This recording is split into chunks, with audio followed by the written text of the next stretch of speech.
Terima kasih Timbalan Datuk Yang di-Pertua. Salam sejahtera kepada semua ahli-ahli yang berhormat.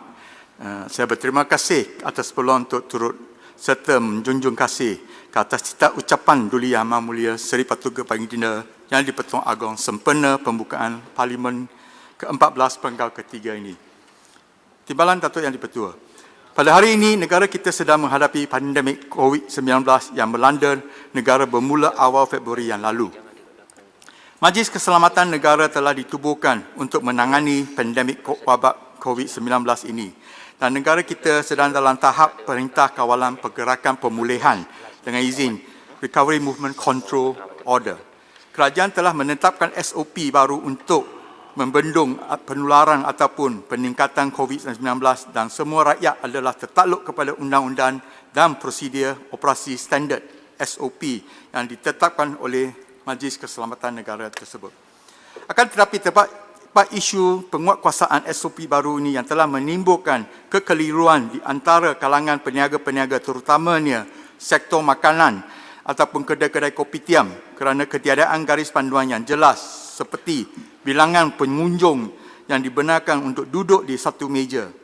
Pada 17 Jun 2020, Yang Berhormat Menteri Kanan Keselamatan telah mengumumkan bahawa sejumlah 178,083 restoran dan kedai makan di seluruh negara kini boleh dibenarkan menjalani operasi masing-masing dengan tiada had bilangan orang yang boleh duduk bagi setiap meja, tapi perlu adakan penjarakan sosial yang ditetapkan. Sebagai contoh, ada ini bermakna untuk hanya 3 orang yang dibenarkan untuk duduk atas meja yang berkurang 3 meter untuk mematuhi penjarakan sosial tersebut. Selanjutnya, premis pula perlu menyatakan dengan jelas bilangan pelanggan-pelanggan yang dibenarkan pada satu-satu masa untuk memenuhi keperluan penjarakan sosial. Kekeliruan ini menyebabkan sebilangan pengunjung, pemilik restoran ataupun kedai kopitiam ini dikenakan kompang atas kegagalan mematuhi SOP baru-baru ini. Datuk Yang di-Pertua, hanya semalam, gambar-gambar yang menunjukkan Yang Berhormat Menteri Pertahanan sedang makan santai di sebuah restoran tanpa sebarang pergerakan sosial yang telah ditularkan di media sosial. Gambar-gambar ini telah menimbulkan kekeliruan dan persoalan sama ada YB Menteri juga perlu mematuhi SOP yang telah ditetapkan. Wahai banyak rakyat dan pemilik sektor makanan telah dikeluarkan kompang 1,000 setiap orang kerana kegagalan mematuhi SOP tersebut. Persoalan di sini sekarang adalah rakyat banyak tanya, adakah sama ada kita mempunyai standard berlainan ataupun undang-undang yang berlainan untuk rakyat Malaysia dan para menteri-menteri. Saya berharap Majlis Keselamatan Negara adalah lebih proaktif dalam memastikan pemahaman dan pematuhan SOP seperti menganjurkan taklimat-taklimat kepada operator sektor makanan, pemilik restoran dan kopitiam. Selanjutnya, Majlis Keselamatan Negara harus memperhalusi SOP sedia ada yang telah ditetapkan agar tiada timbul kekeliruan ini di kalangan operator-operator sektor makanan dan kopitiam. Datuk Yang di-Pertua, dalam hal wabak pandemik COVID-19, ia adalah tidak dapat dinafikan bahawa ia telah memberi kesan ataupun impak negatif terhadap ekonomi negara dan ramai pekerja-pekerja yang telah dan atau akan kehilangan pekerjaan mereka. Oleh itu, saya ingin menanya Yang Berhormat Menteri Sumber Manusia untuk menyatakan angka pengangguran yang terkini dan apakah yang sedang dilakukan mengenai bilangan yang masih semakin meningkat ini. Selanjutnya, pertikaian di antara majikan dan pekerja semestinya akan meningkat akibat impak daripada wabak pandemik COVID-19 ini. Oleh itu, saya ingin menanya Yang Berhormat Menteri Sumber Manusia, berapakah kes Akta Perhubungan Perusahaan 1997 telah difailkan dan dirujuk oleh Menteri setakat Jun 2020 ini? Dan adakah kementerian telah mengambil langkah-langkah persiapan untuk mengendalikan kes-kes rujukan kepada Mahkamah Perusahaan agar tiada terdapat kes-kes backlog dengan izin dan kelewatan menyelesaikan kes-kes yang telah dirujuk kepada Mahkamah Perusahaan ini? Datuk Yang di-Pertua, saya juga ingin mengambil kesempatan ini untuk menanya Yang Berhormat Menteri Sumber Manusia sama ada pembangunan sumber manusia berhad iaitu PSMB akan menjual bangunan mereka di Bukit Damansara dan membeli bangunan baru di tempat yang lain. Adakah rasional? Apakah rasional untuk berbuat demikian apabila negara kita sedang menghadapi ataupun dalam usaha menangani impak pandemik COVID-19 ini, dan persepsi ekonomi negara akan menurun dalam jangka masa yang terdekat ini? Saya rasa ia bukan masa yang tepat untuk membuat keputusan seperti ini. Apakah kajian yang telah dilakukan untuk memastikan keputusan ini adalah tepat dan wajar? Datuk Timbalan Yang Lebih-Tua, semasa pembintangan bajet 2020, mantan Menteri Kewangan YB Yang Berhormat Bagan telah mengumumkan peruntukan sebanyak 1.6 bilion untuk membina hospital baru di Kampar dan juga menaik taraf serta membesarkan hospital sedia ada di Klang, Labuan dan Pusat Kardiologi Hospital Queen Elizabeth II di Sabah. Penduduk Kampar yang telah menunggu sekian lama menyambut baik pengumuman tersebut dan amat bersyukur atas kelulusan Kerajaan Pakatan Harapan untuk membina hospital baru di Kampar kerana ia akan merupakan satu-satunya hospital kerajaan di daerah Kampar dan kawasan-kawasan sekitar. Hospital kerajaan Kampar yang sedia ada tidak lagi dapat menampung atau merawat jumlah pesakit yang kini semakin ramai sehingga rawatan lambat diterima. Kadang-kadang perlu tunggu lama terutama di unit kecemasan. Hospital Kampar sedia ada adalah amat uzur, penuh dan pesakit seringkali perlu mendapat perkhidmatan rawatan di Hospital Ipoh yang agak jauh daripada Kampar, terutamanya kes-kes jalan raya yang melibatkan kecederaan diri. Setelah beberapa janji Kerajaan Barisan Nasional untuk membina Hospital Kampar tersebut tidak ditunaikan, akhirnya warga Kampar akan dapat penyelesaian dengan adanya peruntukan yang diumumkan oleh Kerajaan Pakatan Harapan untuk menyelesaikan hasrat penduduk Kampar untuk mendapatkan sebuah hospital kerajaan yang dapat memberi perkhidmatan rawatan kesihatan yang efisien dan wajar. Saya difahamkan pada masa kini sebagai perancangan pembinaan hospital berkenaan, pihak Kementerian Kesihatan Malaysia sedang giat dalam proses mengenal pastikan lokasi yang sesuai untuk tapak pembangunan hospital baru Kampar tersebut dan terdapat beberapa lokasi yang sedang dipertimbangkan. Saya bagi pihak penduduk Kampar amat berharap Kementerian Kesihatan Malaysia akan menyegerakan proses dan perancangan pembinaan hospital baru Kampar tersebut. Saya berharap Menteri Kesihatan dapat memberitahu kepada Dewan Yang Mulia ini bilakah cadangan tapak hospital baru ini dapat dimutakmakkan agar pembinaan hospital Kampar yang baru ini dapat dimulakan dengan secepat mungkin dan tidak lagi dilenggah-lenggahkan. Datuk Timbalan Yang Lebih-Tua, pada sesi Parlimen Penggal yang lalu, saya telah membangkitkan isu masalah yang sedang dihadapi oleh pembeli awal rumah prima sebelum pelancaran kempen Home Ownership Campaign dengan izin, ataupun lebih dikenali dengan HOC. Dalam kempen HOC, rumah prima tersebut, kerajaan telah membuat tawaran memberikan diskaun sebanyak 20 hingga 30% kepada harga rumah-rumah yang telah belum dijual di bawah prima untuk menggalakkan pemilikan rumah mampu milik. Saya menyambut baik kempen kerajaan untuk menggalakkan pemilikan rumah mampu milik seperti rumah prima ini.